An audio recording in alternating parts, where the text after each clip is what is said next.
Good morning, motherfucker! Panibagong katarantaduhan na naman!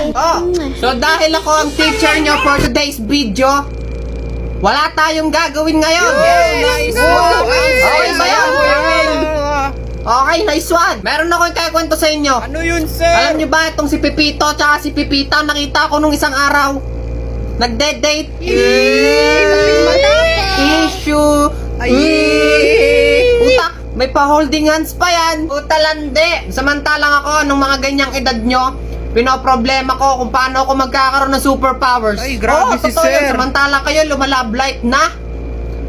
Tang ina, sana all. Tapos yung mga ganyang edad ko, arts lang ako nun. Drawing lang mga pinoproblema ko sa Di buhay. magaling ka pala mag-drawing, no?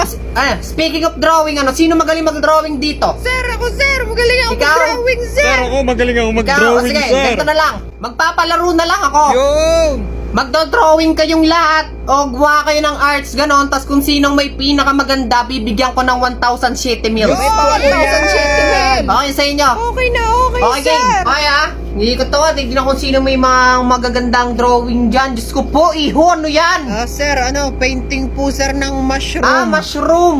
Putang ina, kala ko tite. Okay, yung sa'yo, iho, ano yan? Ano po, sir, yung puno po ng nara. Puno ng nara. Diyos ko, kala ko naman broccoli. Sir, broccoli ba Sige, yan? ayos na yan. Check ko doon. Abahoy, bornok.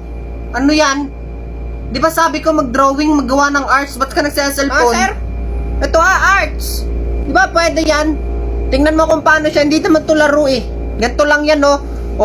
Yung mga colors, ganyan lang siya gamitin. Pipindot mo lang to. Halimbawa, itong number 1 dito, itong number 2 doon. Yan.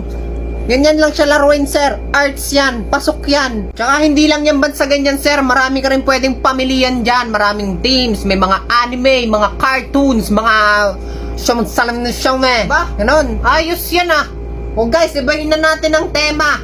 Tema? Basta, ibahin nyo na. Huwag na kayo sa papel mag-drawing. Pang-arts din siya.